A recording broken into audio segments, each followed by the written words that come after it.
ما تقدرش تبطل الدخان. من ترك شيئا لله عوضه الله خيرا منه. انت الله يبارك راجل طول وعرض يغلب قارو قد هكذا. كاين شباب فيهم الايمان حتى راهو غالط، لكن لما يوصل رمضان تلقاه يحبس الكاشيات، يحبس الكيف، تلقاه يحبس.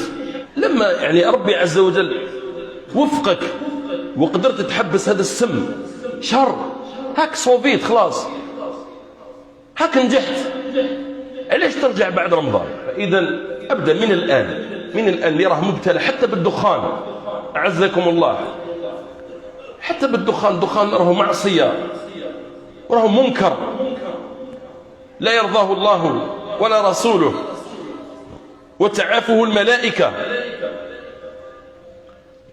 النبي صلى الله عليه وسلم كان كيجي يذكر الله يتسوك، يدير السواك، لا، لأنه قال لك لما تكون تذكر الله ولا تقرأ القرآن الملك يقدم لك حتى الفمك يقرأ معك. انت لما تترك هذا السموم وهذا الهموم، وش هو الدخان؟ مهلكة للصحة، مضيعة للمال. ايه وزيد زيادة اني تفكرت، قالوا لي باللي الشهر اللي فات زادوا له الدخان، صح؟ في الميزانية الجديدة تاع 2025 والله. شحال قلبوها فيصل؟ والريم فيصل قال لك الماربورو ولا 50,000، والريم بشير والريم مكتوب، اللي مكتوب قداش واللي مش مكتوب، هو كلش مكتوب من عند ربي، نسأل الله العافية. أي أحسب لي برك الإنسان اللي يستهلك 30 باكي في الشهر شحال؟ أقل قليل، أقل قليل مليون، أقل قليل مليون. هذاك المليون يعني كنت تهزو تديه ليتامى كل شهر، كل شهر تهز هذاك المليون تديه العائلة تاع أرملة، أرملة عندها 3 يتامى، كل شهر تهز هذاك المال تديه لها. قسما بالله غير تدخل الجنة بهذا العمل، أقسم لكم بالله.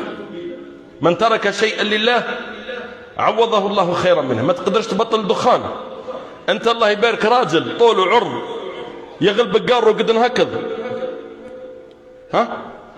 فتقدر بإذن الله تبارك وتعالى هز كل يوم، هز 30,000 تاع الدخان، عافانا الله وإياكم، حطها في كاس في صندوق، دير هذه الفكرة، قل له يا ربي يا ربي هذه 30,000 تاع الدخان تركتها لوجهك، كل يوم حطها في لاكاس، في نهاية الشهر هز هذيك 900,000 ولا مليون، روح أقضيه قضيان والله أديه العائلة من الأيتام، وما تقول حتى واحد، روح وحدك، ما تقولش حتى الواحد، يعني هذا الأمر ديروا بينك وبين ربي، ما تقولوش حتى لمرتك حتى لولادك، أدي هذاك الدراهم أديهم وحدك، حطهم لهذوك الناس، لا قدرت حتى تديرهم في انفلوب ولوحهم من تحت الباب، لا قدرت حتى هم ما يعرفوكش، وتشوف الفتح اللي يفتح لك ربي، تشوف الفتح اللي يجيك، وتشوف عند الله تبارك وتعالى وش تلقى.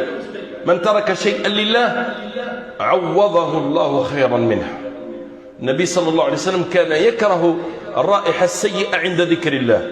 من أكل من هاتين الشجرتين فلا يقربن مسجدنا. البصل والثوم، كان البصل والثوم طعام مذكورين في القرآن الكريم، قال لك النبي صلى الله عليه وسلم ما تاكلهمش قبل الصلاة، ما تاكلهمش قبل الصلاة باش ما تأذيش المصلين وما تأذيش الملائكة، ما بالك بهذا الشيء الخبيث المحرم. نسأل الله عز وجل العافية.